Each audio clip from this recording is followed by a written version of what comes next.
Hello, how are you? Welcome to our weekly live where we answer your questions because you put them in the comments. And so I'm really excited to answer this question now. This topic, how to get your hips over your head.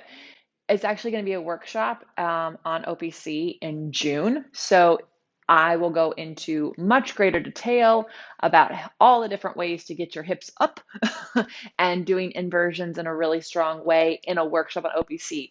But until then, I wanted to give you a few tips that you can use right now to practice, and then we can dive deeper on a workshop. So, first of all, the hardest place to get your hips over is going to be on the mat.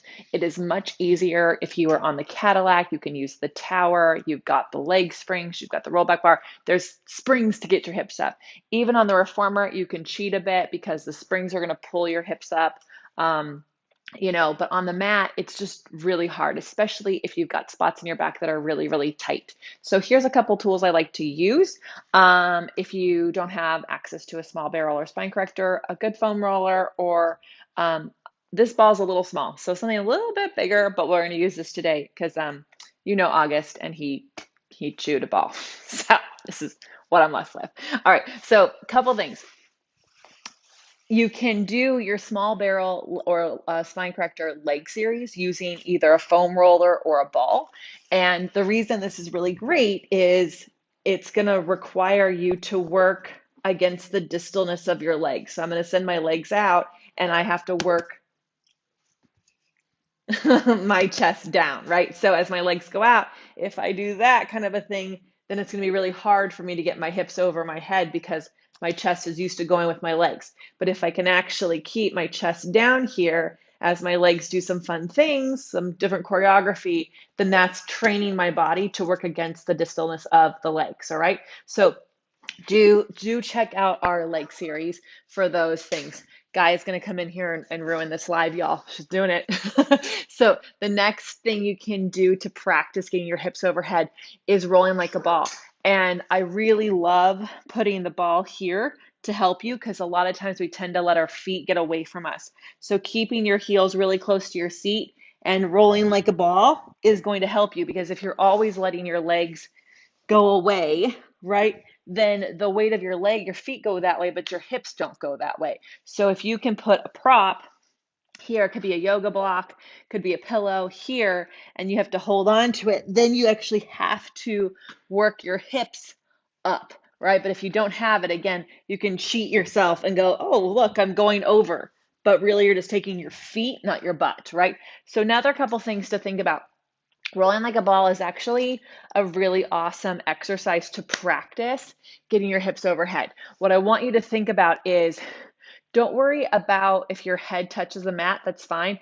Just don't lead with your head, but I want you to try to get your hips up and I want you to pause for 2 seconds. So I've talked about this in other exercises before, but grab your ankles, you rock back, you try to lift your hips up 1,000, 1,000 and come up.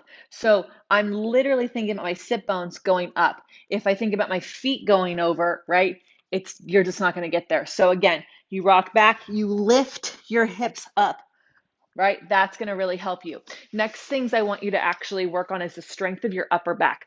I talk a lot about this on onlinepilatesclasses.com inside of our actual classes. There is this arm back connection I need you to have. If your upper back is super strong, then you have something to balance on. But if it's really weak or really tight, then you don't have anything to balance on. So we want to get this upper back strength on. So I want you to check out the arm series on the spine corrector. That's really fun. And also our wall exercises. In fact, this week on OPC, the class is called the Wall Way.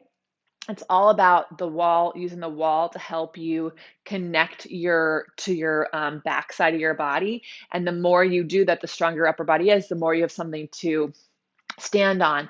So if you, again, are really tight there, you're going to get stuck. Next thing to actually practice getting your hips up is like something really simple is just believing that you can get your hips up and like starting here, push your arms down, try to lift your hips straight up. So I didn't bring my feet to me. That would be cheating. I'm just trying to lift my hips up and my hips up, right? So it's super small and simple. So Not looking down, I'm looking at the ceiling. That's going to keep my upper back really strong and my triceps are working. And I'm just using those low abdominals to lift your hips up 1 inch. That's all. So those are my simple tips for you to start right now. For more in-depth progressions on getting your hips over your head, I want you to join me in our workshop in June. So make sure you're on our list. If you are a member of OPC, then you are, and you'll be the first to find out about it. Plus, you'll get an extra discount. So thank you again for this amazing question. Let me know this feels in your body in the comments below. And if you have a question that you want us to answer on another live, put it in the comments, and I'll see you next time.